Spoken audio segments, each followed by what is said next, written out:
This is VLX number 80, Confessing Your Sins, Part 2. We are in the Catechism of Pope St. Pius X, CPX, page 96, question and answer number 91 through 98.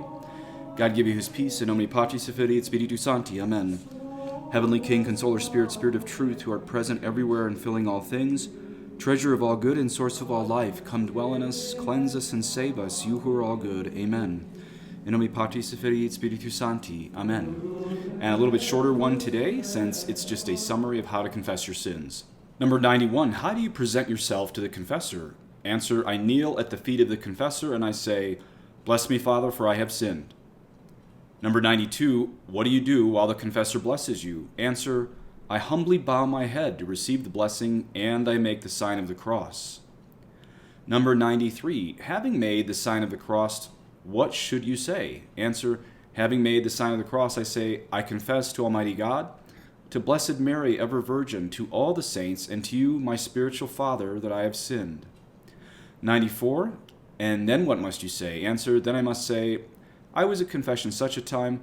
By the grace of God, I received absolution, performed my penance, and went to Holy Communion. Then I accuse myself of my sins. Number 95, when you have finished the accusation of your sins, what do you do? Answer, when I have finished the accusation of my sins, I say, I accuse myself also of all the sins of my past life, especially those against such or such a virtue. For example, against purity or against the fourth commandment, etc. Number 96, after this accusation, what should you say? Answer, I should say, for all these sins and for those I do not remember, I ask pardon of God with my whole heart and penance and absolution of you, my spiritual Father.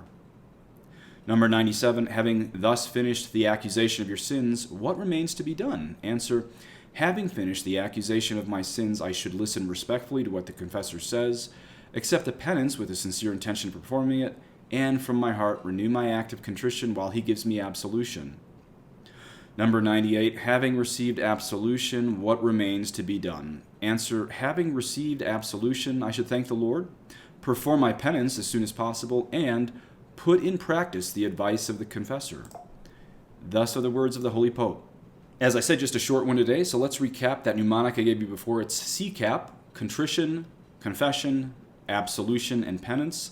And as I said before, you're responsible for three of those: contrition in your heart, confession of all of your sins, and then penance, which is the act or prayers that you do after you leave the confessional. Now, the minimum of what to say, I said in my last video, and so I would start confession with these three things. 1, your state in life. 2, time since last confession. And 3, accusation of your sins.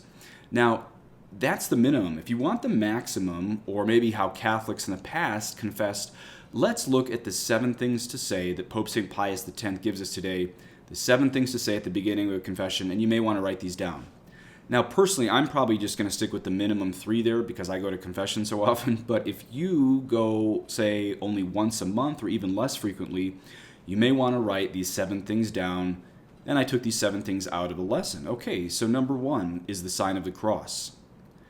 Number 2, you say, I confess to Almighty God, to Blessed Mary, ever Virgin, to all the saints, and to you, my spiritual Father, that I have sinned. Number 3, you say, I was at confession such a time. By the grace of God, I received absolution, performed my penance, and went to Holy Communion. And by the way, that last part isn't necessary if you didn't go to Holy Communion. Number 4, you name your sins. Number 5 has a 5a and a 5b. This is the past sins. 5 is past sins. 5a is, I accuse myself also of all the sins of my past life, especially for those against such or such a virtue. For example, says the Pope, against purity or against the fourth commandment, etc.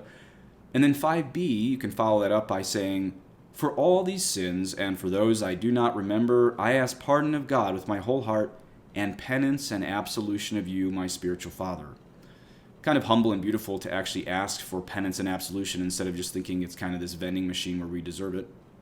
Number 6 is absolution, and this is where we accept the penance with a sincere intention of performing it, says the Pope, and he adds, from my heart, renew my act of contrition while he gives me absolution.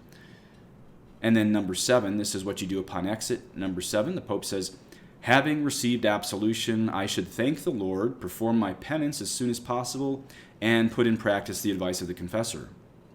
Okay, so notice that this advice is tied to amendment of life. If you go to a good confessor, that is.